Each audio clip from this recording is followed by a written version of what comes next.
Hello বন্ধুরা, আসসালামু আলাইকুম। আজ আপনাদের মাঝে একটি শিক্ষণীয় ভিডিও নিয়ে এসেছি। ভিডিওটির নাম হলো চুপ থাকার পুরস্কার। চলুন তাহলে দেখি এই ভিডিও থেকে আমরা কি শিখতে পারি। যে ব্যক্তি তার জিহ্বার দায়িত্ব নেবে, অর্থাৎ তার লাগাম শক্ত করে ধরে রাখতে পারবে, রাসূলুল্লাহ সাল্লাল্লাহু আলাইহি ওয়াসাল্লাম কিয়ামতের দিন সে ব্যক্তির দায়িত্ব নেবেন।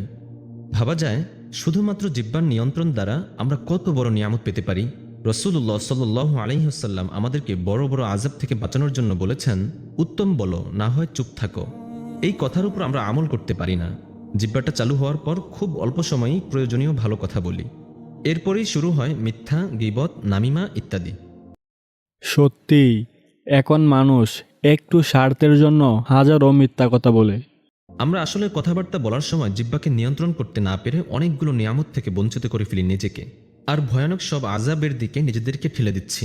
যে ব্যক্তির কাছে জবাব থাকার পরেও তর্ক পরিহার করে, অর্থাৎ একটা বাকবিতণ্ডার পরিবেশ আরও উত্তপ্ত না করে সবর করে চুপ করে রইল, তার জন্য জান্নাতের পার্শ্বদেশে একটি ঘর হবে।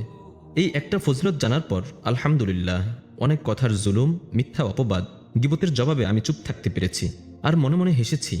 একটু দম আটকে সবর করে চোখ বন্ধ করে চুপ করে থেকে আমি জান্নাতে একটা প্রাসাদ পেলাম। আর সামনের জন কি পেল জানেন? কি পেল? মিথ্যা কথায় মুনাফিকের বৈশিষ্ট্য পেল, ইমান থেকে দূরে চলে গেল, আল্লাহর লানত পেল, হেদায়েত থেকে বিচ্যুত হলো, যন্ত্রণাদায়ক শাস্তি পেল, গীবতে মৃত ভাইয়ের গোস্ত খেল, নামিমায় কবরে আযাব পেল, বান্দার হক নষ্ট করাতে পেল আখিরাতে জান্নাতে যাওয়ার পথে বাধা।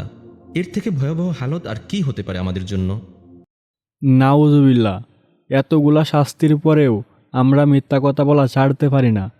আমাদের সকলেরই উচিত মিথ্যা কথা বলা থেকে বিরত থাকা।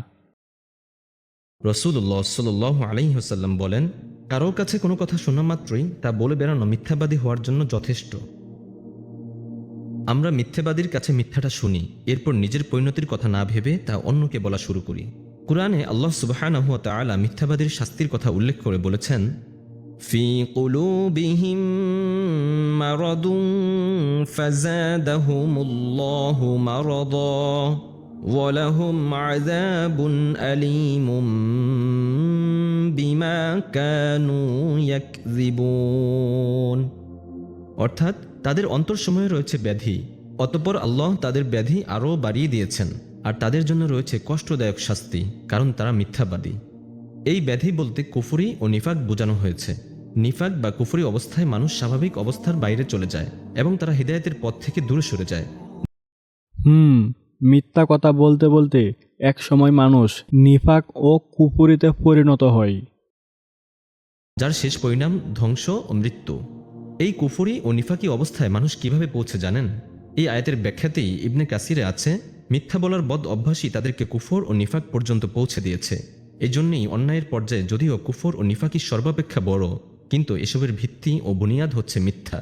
হাদিসে এসেছে, রাসূলুল্লাহ সাল্লাল্লাহু আলাইহি ওয়াসাল্লাম বলেছেন, তোমরা মিথ্যা থেকে বেঁচে থাকো, কেননা মিথ্যা ঈমান দূর করে। আমাদের জিহ্বাটা যদি সামলে রাখা যায়, কতই না উত্তম হবে আমাদের জীবন। বন্ধুরা ভিডিওতে সুন্দর করে বলে বুঝিয়ে দিয়েছে মিথ্যা কথা বলার পরিণতি আর সত্য কথা বলার পুরস্কার। তাই আমাদের সকলেরই উচিত মিথ্যা কথা না বলে চুপ থাকা। ভাই, দুনিয়াতে আমরা একটু স্বার্থের জন্য যেন আখিরাতের জীবন নষ্ট না করি। তো বন্ধুরা, ভিডিও থেকে আপনারা কি শিখতে পারছেন তা কমেন্টে জানিয়ে দিবেন। আর আমার চ্যানেলে নতুন হয়ে থাকলে লাইক, কমেন্ট ও সাবস্ক্রাইব করে পাশে থাকবেন। ধন্যবাদ।